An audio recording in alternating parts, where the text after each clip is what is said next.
We're driving a 2022 Ford Expedition. Coming up, we're going to share a feature that's very low tech, but that we absolutely adore. First, though, information explosion.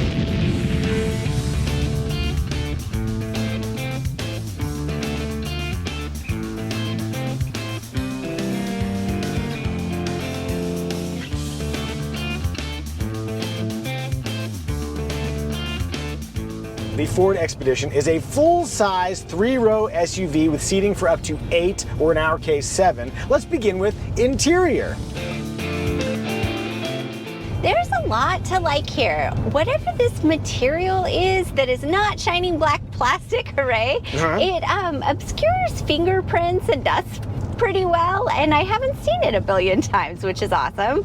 The compartments in front have covers, so you can hide your valuables easily when you park. Speaking of places to hide your valuables, there's a center console that can hold an entire purse. I usually go with the human head test, but yeah, a full purse is pretty good too. You've got so much door storage in both the front and the second row doors. And I think it might be 14 cup holders max throughout. You've got all these little nooks in all these different places. You got a little spot up here with this rubberized mat that you can store some stuff. You got the double glove compartment over there. Sorry, I said 14 cup holders. There are 15 cup holders. Scandalous. As for large cargo, there are 20.9 cubic feet behind the third row with a small underfloor storage area as well. And I think that's a pretty generous amount of space, though interestingly, I just did a video for Kelley Blue Book with the new Honda Pilot, and it has even more space behind the third row, and that's technically a mid-size. But this has capabilities that a standard mid-size wouldn't have, things like tow or maybe off-road ability. So there are reasons to go with a full-size SUV. And I will say that in terms of space, I fit really well in the third row. Access to the third row is really easy because the second row seats do something very cool. They slide, but they also tilt forward. So you can leave a car seat installed and still get access to the third row. And even if you don't want to do that, you want to leave those in place, if you have the second row captain's chairs, there's enough room for a guy like me just to walk between them and get to the third row. And then once in the third row, I have plenty of headroom, plenty of knee room, and then also the foot to butt ratio is really good, so you're not sitting knees high. And then in this one, you have the power recline function, which is really neat. You can also use that power recline function to drop the third row seats if you need extra cargo space. And then you even have second row releases from the cargo area. They won't power them back up, but if you need to quickly drop the seats to get some cargo in, let's say you're trying to load up after a Target run or something like that, the Expedition makes that really easy. Seated in the second row, there are a ton of different detents for the recline function. You can slide the seats forward and back depending on who's behind you and how much space they need. And you have a nice flat floor, so whoever's seated in the middle position, if you have the second row bench seat, they should have a pretty comfortable spot to put their feet. I will also mention that while most Expeditions have 7 or 8 seats, the absolute base trim only has 5. It just does away completely with the third row, which I feel is a little antithetical to the entire concept of the Expedition, limiting the seating capacity to 5. But if you have massive cargo. Are you in a steel drum band? You are? Whoa. Oh, well, perfect. Well, then maybe you should get the base trim with only 5 seats, so you got all that extra cargo space. And you just play the songs from The Little Mermaid over and over again. The melody's just a little bit different. We're not gonna get sued. How was it getting the car seat installed? Very simple. The door opening was wide enough and the latch points are exposed. Yeah, very easy install. And then, by the way, you're probably wondering where the seat back went on our daughter's booster seat. It actually has the seatbelt too low, so now she's just with the bottom booster. Our little baby is growing up.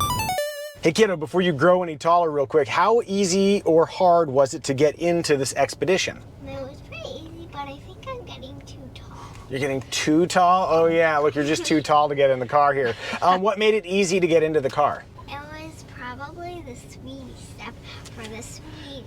This one has the power folding steps, and they just sort of pop right out. They tuck up really neat and cleanly when they're not in use. And they move rapidly. I really appreciated the sweetie step. Oh yeah, because we are so impatient. So impatient.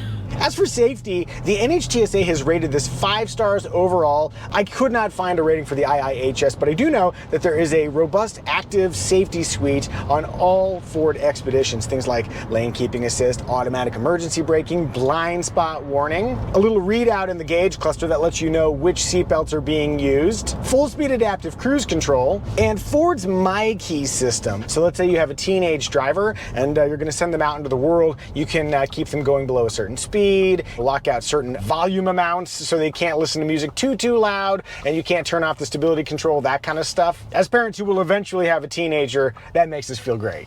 What do we think, family? Is the Ford Expedition family friendly? Family friendly. Yeah, so family friendly. Big family friendly. Oh yeah, bigger than outer space family friendly.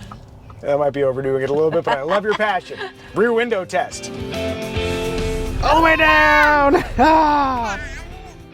Armrest test. I'm sitting in a comfortable 8 and 4 position, and I have pretty easy access to both the inboard and the outboard armrests. I find them quite squishy, but not too squishy. I'm gonna go 90% inboard, 90% outboard. Hey, would you like to see more videos like this where we review cars as a family, plus the occasional helicopter video? If so, feel free to subscribe. Style! The Ford Expedition is big. It's so big. It's a very big vehicle. It's a little bit imposing. It's an assertive vehicle. Up front, they've got some sort of decorative trim around the fog lights that reminds me of jewelry. And while we're talking about the front end, they have updated it for 2022, so a little bit freshened style up there. And then also we're driving the limited Stealth package. That adds some black trim on the outside. We got these big 22-inch wheels. While we're talking about style, in the beginning of the video I teased, I was going to tell you about a lo-fi feature that we really adore. For the back cargo hatch, you can lift up the glass separately, which as impatient people who don't want to wait for the entire thing to lift up, just flipping up the glass, I think that is fantastic. And it's handy if you have stuff you don't want to roll out the back, you can just place it in through that opening. If you're loaded up with camping gear and if you want to just get one thing out or put one thing in, that's a really handy feature. What do you guys think? Do you like the styling of the Ford Expedition? If so, if no, tell us in the comment section. If you're curious what we're doing between YouTube videos, you can always give us a follow over on Instagram, In Motion. Normally we drive in a mountain town where we live, but we're in suburbia today, and as we motor around here, I find the Ford Expedition to be very comfortable riding, even though it's riding on 22-inch wheels. It's got that independent rear suspension, which they added for this generation. I also find it very quiet. If you look at the second row door seals, they look substantial. As we come to a stop here, the brakes do have kind of a spongy feel. Not hybrid bad, but just... Oh no, you're broken. That's the kind of insight and observation you can only get with a Muzio family revealed.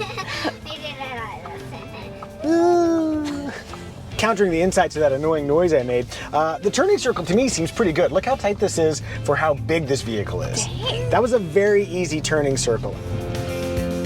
And then let's talk about power by Florian. Yay! So you got a robust engine tone.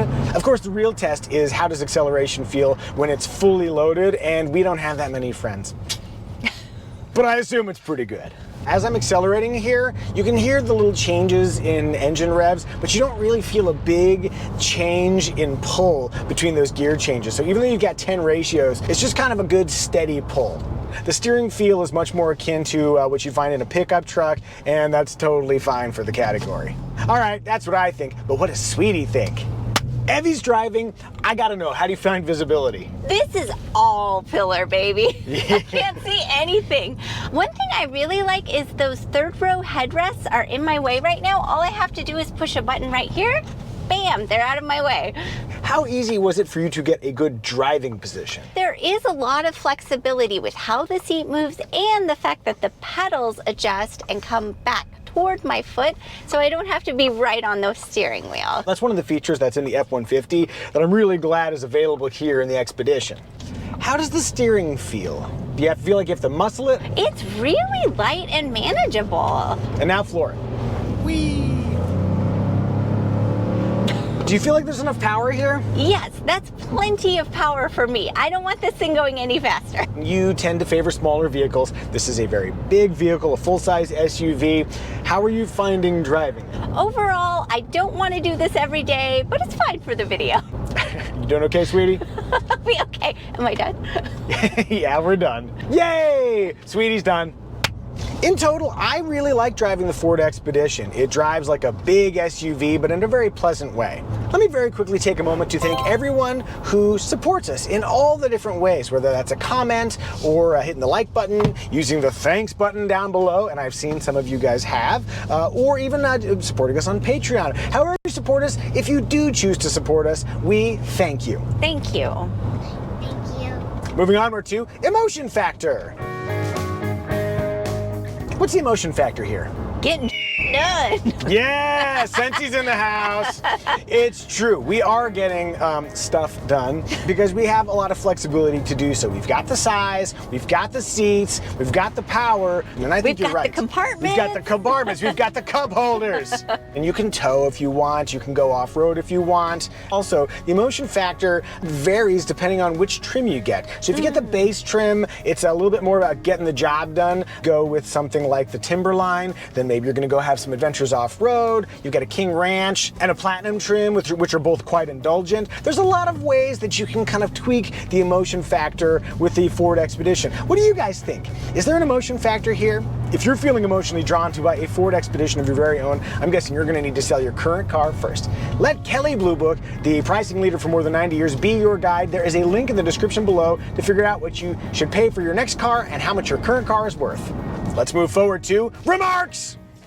As we drive towards that sun, it's a really convenient moment to thank the sponsor for today's video, Flying Eye Sunglasses. I wear these in the helicopter, but Sweetie wears them too. Tell them all about it. I wear the ophthalmic line of glasses. They have these removable magnetic tinted lenses, so they double as sunglasses and my everyday glasses. Those glasses that Evie's wearing have the same properties as mine. Super thin temples, very lightweight, extremely comfortable. If you would appreciate aviation grade eyewear, whether you live in the sky, that's not a thing that happens. I wonder why I said it like that. Or you live on the ground, wherever you live. If you'd appreciate quality eyewear, click the link in the description below. Use the promo code Micah to save 10% on Flying Eyes. I live in the sky. Whee! Remark number one, infotainment. So the standard screen is a 12-inch unit, but we have the optional 15.5-inch screen. It's vertically oriented. How did you find using this, sweetie? The menu is clearly laid out. I like that there's a picture of the vehicle up here to let you know if you want to do something specific to that. Touch the car to change the car. Typically, we appreciate cars that have some physical buttons because those are easier to see without taking your eyes away from the road. That said, it's a large enough screen that the areas you need to interact with are big and obvious and pretty easy to mash. One aspect of operating this screen that I didn't care for is adjusting these. The temperature controls and the seat heater ventilation controls, you'd think you just push the button to change it, but then it opens up this other interface. I put this in the category of things you'll get used to, but if you review a car for a week, it can be a little bit perplexing initially. While we're talking about the screen, I want to give praise to the 360-degree camera system. With a large vehicle like this, it can feel a little bit intimidating trying to park it in tight parking lots, and this really gives you a lot of flexibility with where you're looking at. If you're backing up and you're concerned you're going to hit the front left side, you can zoom in on that portion. So you have a lot of control of the view that you get, and I think that's the kind of thing that instills a lot of confidence when you're getting used to managing this much size. The Ford Expedition also offers a feature called Blue Cruise, which is a hands-free driving assist feature, and we would really love to test it out, but it only comes on the fanciest Platinum trim, and we are not driving the fanciest Platinum trim. One of these days we'll get our shots to lazily keep our hands off the steering wheel as the Expedition whisks us around America. I'll write a theme song and everything. Hands-free across America. Kind of a Neil Diamond quality there. Maybe, okay, I'm now scratching that plan. Two more interesting things on our specific vehicle. This one has an automatic engine start, stop, delete feature. I didn't even know that was a thing. It's 50 bucks. So if you don't want to have to turn the button on and off, you can just pay 50 bucks and it'll always be off. Another feature that we really like in the Expedition, as well as our Ford Bronco, is the Securicode keypad access system. We use that all the time in the Bronco. You can leave the keys in the vehicle or go to a day at the beach or go out into the mountains, not have to keep the key on your person and maybe hide it in a shoe when you're out swimming or something like that. I like it even better in the Expedition because rather than having to take it off of the door and hide it under the gas cover in our Bronco, this one's just stealthily integrated into the B-pillar underneath the plastic there. All right, we should talk about engine choices. There's only one engine, but it comes in different states of tune depending on trim. They all run, by the way, on 87 octane. So the base output is 380 horsepower and 470 pound-feet of torque. Go to the Limited or King Ranch or Platinum trims, you get more power. And then the Timberline and the Stealth Performance package get even more power. By the way, we're driving the standard Stealth package, not the Stealth Performance package, which gets that extra power. Rear-wheel drive comes standard, but if you'd like four-wheel drive, that'll be $3,000. And the max tow rating on the Ford Expedition is 9,300 pounds in the 4x2 with the heavy-duty trailer tow package. Sweetie? Yes. Can I give you a trim recommendation? Heck yeah! By the way, our trim recommendation is which trim will give you the essential features you would regret not buying, but at the lowest possible price. I'm going to recommend the XLT High package. It costs about $62,000, which is about $8,000 more than the base trim. However, it comes with 3-zone climate control, a 60/40 power third row, a power front passenger seat, heated steering wheel, and 8 seats versus the base trim's 5 seats. Also with that high package, you get intelligent access, which is basically the smart key functionality that I will not live without, and that is not available on the base trim. If you want even fancier stuff, you can move up the trim ladder and get some options. There's a Pro Trailer Backup Assist, which makes it much easier to back up if you have a trailer attached. You just use this little knob to steer the vehicle backwards. There's also Intersection Assist that can warn you if you're about to pull in front of traffic at an intersection. There's a panoramic moonroof, leather. There's also a power-activated liftgate that you can open or close with your foot. And if you need even more cargo space, choose the Expedition Max. It's an extra $2,000, but it's 11.9 inches longer and adds an extra 15 cubic feet of cargo space behind the third row. As for competitors, we're talking large SUVs like the Nissan Armada, Jeep Wagoneer, and Chevrolet Tahoe. And if you're curious what we thought about the Chevy Tahoe, you can click right up here. Did we miss any remarks? If so, tell us in the comments section. Synopsis! In thinking about the essence of the Ford Expedition, it's big, it's flexible, and it's ready for a crowd. To me, it is the child's party bounce house of full-size SUVs. Family, I think we've done a good job reviewing the Ford Expedition. May I have a 5 way back there, and a 5 right there, and you, come get that high five.